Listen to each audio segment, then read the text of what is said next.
that. Thousands of Central Americans, driven by poverty and violence, are walking north in caravans from the Guatemalan border with Mexico to the U.S. border, a distance of about 4,000 miles. Most come from El Salvador, Honduras, and Guatemala. They come seeking safety, but also economic opportunity. We stand on the side of the migrants and the groups supporting them in their fight for safety and a better life. We call attention to the long and devastating history of U.S. imperialism in Latin America that has involved economic, political, and military methods, and that has largely created the conditions that have led to mass migration.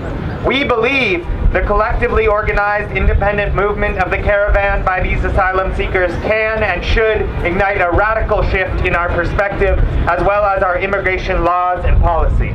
What happened to these countries that created such desperation and mass migration? In the 1980s, U.S. President Ronald Reagan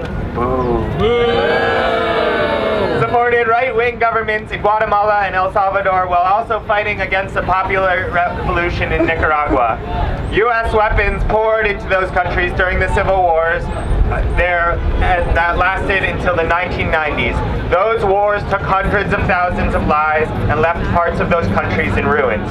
Peace in these Central American nations was negotiated in the 1990s, just as the U.S. and Central American governments were negotiating the Central American Free Trade Agreement, a treaty that opened their economies to foreign competition.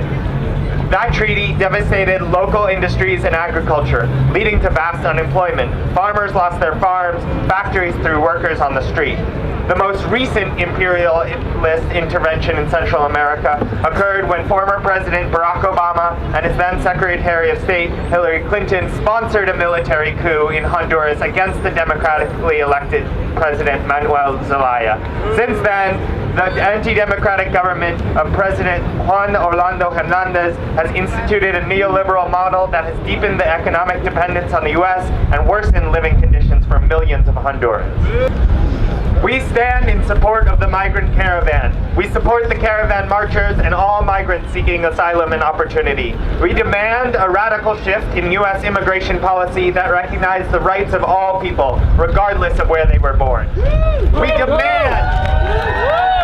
We demand permanent protection for all undocumented immigrants, immediate demilitarization of the border, an end to all deportations, and the abolition of ICE without replacement. We look forward to the day when all are welcome in our country and in others, when we end the violent legacy of nationalism, and when borders give way to the free movement of all. Many organizations in Central America, Mexico, and the U.S. have stepped forward to support those traveling in the migrant caravan. We stand with them.